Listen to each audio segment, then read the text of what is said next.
Hola chicos, buenos días. A partir de hoy vamos a empezar nuestro segundo periodo por fin y vamos a empezar con el tema de gases. Cuando nosotros hablamos de gases, pues entonces vamos a decir que es el tercer estado de agregación de la materia. Entonces vamos a recordar las clases que teníamos en sexto de química y vamos a hablar de materia. Cuando yo hablo de materia voy a decir que es todo aquello que nos rodea y que ocupa un lugar en el espacio. Que esa materia tiene dos características fundamentales que son una masa y un volumen, pero que se presenta en 5 estados. El primero es el estado sólido, estado líquido, estado gaseoso, estado plasma y estado coloidal, que son los últimos. Pero hoy vamos a hablar de gases. Esos gases entonces son el tercer estado de la materia y se caracterizan porque sus fuerzas de cohesión son nulas. ¿Qué es la cohesión? Pues entonces vamos a decir que es la fuerza de atracción que tienen los átomos entre sí para poderse unir y poder formar un estado de la materia. En el caso del estado sólido, las fuerzas de cohesión de los átomos son tan fuertes que lo que hacen allá el átomo, entonces vamos a hacer aquí digamos que como una representación, lo que hace el átomo es que se van a unir por medio de sus aureolas y van a quedar como hermanitos, se van a entrelazar esos átomos y por eso cuando yo intento romper un ladrillo es imposible, porque los átomos allá están agarrados como hermanitos y las fuerzas de cohesión son muy fuertes, entonces no los voy a permitir romper. Cuando hablamos del segundo estado de la materia, que es el estado líquido, pues entonces ya estas fuerzas de cohesión son un poco más débiles y aunque los átomos tienen un nivel de cercanía, están muy cercanos, pues siempre hay un espacio que los separa y por esa razón el átomo puede fluir. Por esa razón el segundo estado de la materia fluye, se riega con facilidad, está en libertad.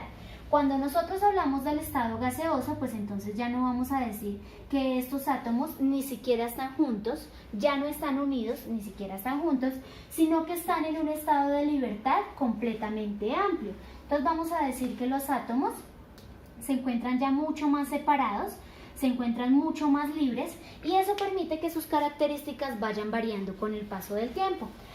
Hay algunos factores ambientales que permiten que a estos átomos que se encuentran en libertad se afecten.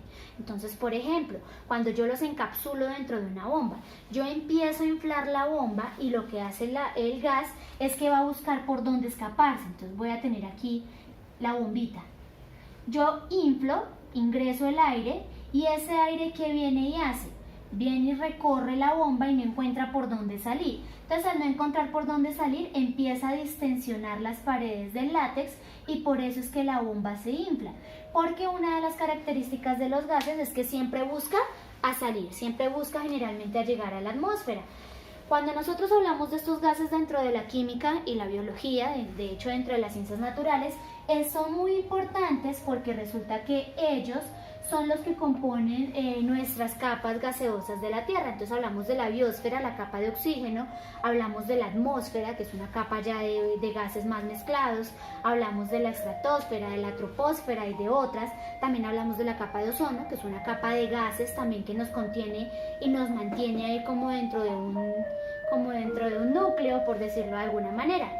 Si nosotros entonces hablamos de esos gases, vamos a decir que ellos poseen 3 características fundamentales y esas 3 características las vamos a tener presentes de aquí en adelante todo el tiempo. La primera característica de la que vamos a hablar es el volumen. La segunda característica va a ser la presión y la tercera característica va a ser la temperatura. Siempre que nosotros estemos hablando de gases, de ese tercer estado de la materia, vamos a hablar de estas 3 características: volumen, presión y temperatura, que son aquellas que pueden llegar a afectar directamente este estado gaseoso. Entonces, si hablamos del volumen, vamos a decir que es el espacio que ocupa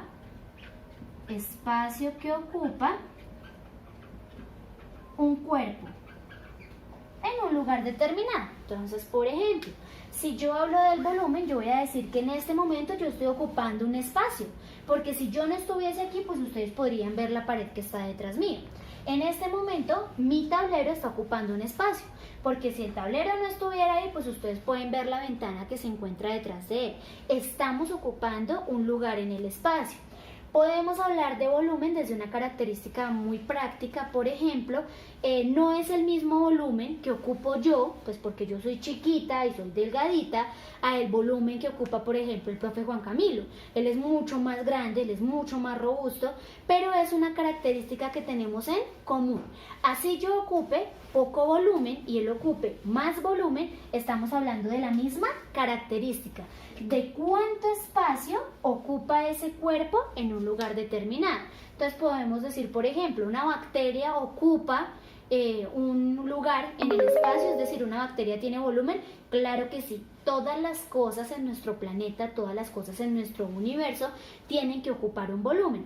Por eso hablamos de que una de las características de la materia es volumen, ¿vale? Si nosotros hablamos de la presión, entonces, que es la segunda característica, vamos a decir que es la fuerza o las fuerzas de cohesión que se presentan, las fuerzas de repulsión que se presentan para poder afectar algún tipo de materia. Entonces, por ejemplo, vuelvo a la bomba. Si yo inflo la bomba, se da precisamente porque los gases allá se expanden, buscan por dónde salir y me oprimen tanto el látex que hace que se expanda, que hace que se abra. Vamos a hablar de presión, por ejemplo, cuando tomamos algún tipo de gaseosa. Me tomo la gaseosa, el gas llega al estómago y empieza a presionar las paredes para que las paredes se distensionen. Y como él tiene que volver a su estado natural, usted tiene que botar los gases de alguna forma. O bota los gases por medio de eructos o bota los gases por medio de flatulencias, por medio de pedos, pero salen sí o sí del cuerpo. Y es precisamente por este tema de presión. Cuando yo cojo este marcador y voy a partirlo, primero estoy ejerciendo una fuerza, ¿cierto? Para poder partirlo, para poder doblarlo, pero también estoy ejerciendo presión. ¿Por qué? Los dedos gorditos lo que están haciendo es fuerza, mientras que los dedos índices me hacen presión. Y la unión de ellas dos pues me va a permitir partir el marcador. Entonces la presión también es muy importante dentro de los gases. Hablemos de la olla a presión.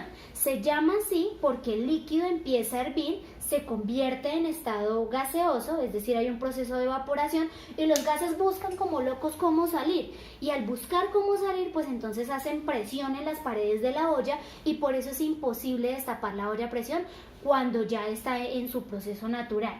Si hablamos entonces de la temperatura, vamos a decir que esa temperatura es la medida del calor, es un patrón de medida, pero ¿qué mide?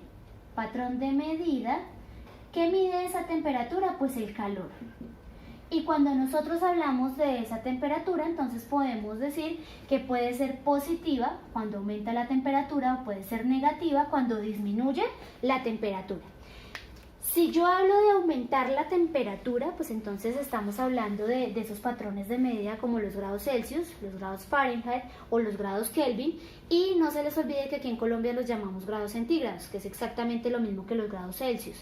Si estamos hablando de eso, entonces puede ser un aumento en la temperatura, ¿cierto? Entonces vamos a decir, por ejemplo, que no es lo mismo respirar aquí en Bogotá que respirar en Melgar. Nosotros nos bajamos del carro y de inmediato hay un cambio de temperatura y como que los pulmones se expanden y hay un minuto donde nos quedamos ahí como sin aire, pero el cuerpo se adapta a esa temperatura caliente, entonces pues podemos seguir con nuestros procesos de respiración, pero si hay como un choque térmico ahí de inmediato, es como cuando usted lo mandan a mirar el arroz y usted va y le mete la cara al arroz, pues obviamente el cambio de temperatura, la temperatura está muy alta y pues usted se quema, pero adicional a eso pues también se queda sin respiración y es precisamente por lo mismo, porque hay un vapor que no le permite respirar. Pero también tenemos temperaturas bajas, entonces hablamos de ellas, por ejemplo, cuando abrimos la nevera. Vamos y abrimos la nevera y salió ese vapor frío, entonces hablamos también de temperaturas bajas. ¿Qué me interesa con esto? Que los gases van a tomar un objeto de estudio muy importante porque resulta que para ellos se han creado una serie de leyes para entender su comportamiento y para saber cómo funciona. Entonces para ellos se han creado una serie de leyes que las vamos a ir viendo con el paso de las clases. Por el momento necesito que ingresen a la plataforma de Classroom y realicen el pequeño trabajo que allí les dejo. ¡Chao!